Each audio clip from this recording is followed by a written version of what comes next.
One thing that really surprised me, and I did a little survey of that. So I asked the first question, can risk management save and make money for the company? Which in my mind was a given.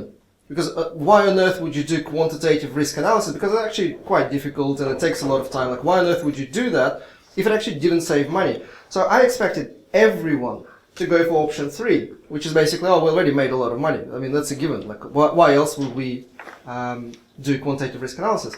Because that's what my team did. You know, we saved 13 million on just insurance just last year, and then we're saving on procurement, and then we're saving on investments, and I'll share those stories throughout the day. So I was amazed to find out that 90% of 200 something, which is quite representative, people, 90% didn't view kind of money making saving as a given when we quantify risks. So to me that was very, very surprising.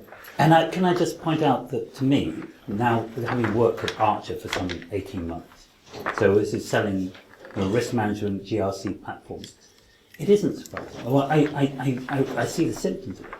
So in the GRC world, they look for platforms that are the cheapest possible solution to ticking boxes. We see this a lot. And no one's explained to them that there is...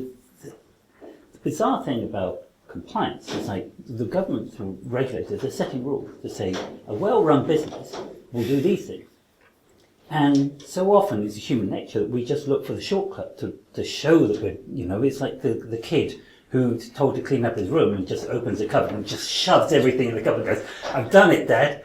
There's an awful lot of that. And there's so much capability, so much you can do with risk management, which we're going to go into, but it's just not considered to be part of the actual role for so many people. And that seems, I think, to both of us, incredibly sad.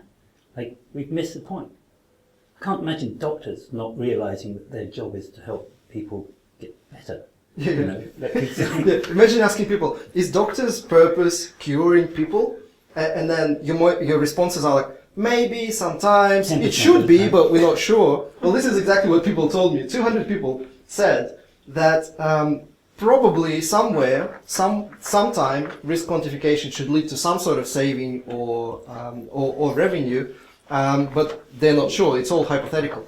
So that first question was just completely surprising to me. And then I absolutely loved the second question, which, by the way, if any of you ever saw my posts on LinkedIn, you know that these are the 2 least provocative things I've ever asked in my life.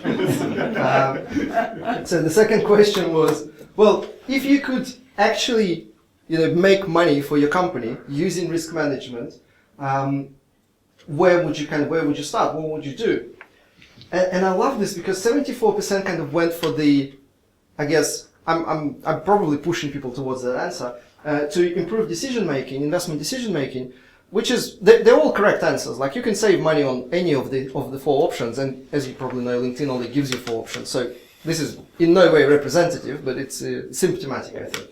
So everybody kind of 74% went for the improved investment decisions, which is nice, but if any of you ever done quantitative risk analysis and investment decisions, you would know that you actually have no idea what the result is. You actually don't find out what the effect of your risk analysis was until probably like 2 years or 3 years into the future when you build a plant or when you bought something. It's usually kind of months in advance. So saving money on investment decisions is something that we must do, but it's a very hypothetical one. It's like, we improve the quality of decision making, hoping that we will actually pay a better price for acquisition, or we would save money on making a better budget, or we will make it on time. There's a lot of value in that, like, no doubt. But it's a very hypothetical, up there into the future kind of promised land.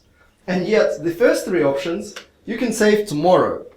They're like the hardcore savings. Like, you can say, like, we saved on insurance. Like, it took us maybe a month to model cargo insurance policy. We saved 3 million in a month of doing homework and just, speaking to the markets. It's easy money. And then on credit risk exposure, I mean, that's just really easy money. You set up your credit VAR system, you figure out how do you monitor, and then you adjust pricing if you need to, or you redistribute your, sell your trading portfolio. really, really easy money to reduce credit risk exposure. And hedging market risk, that's like for any commodity trader or any company that has a trading office, that's a given. Very easy to hedge against foreign exchange or price risk, but to reduce the volatility.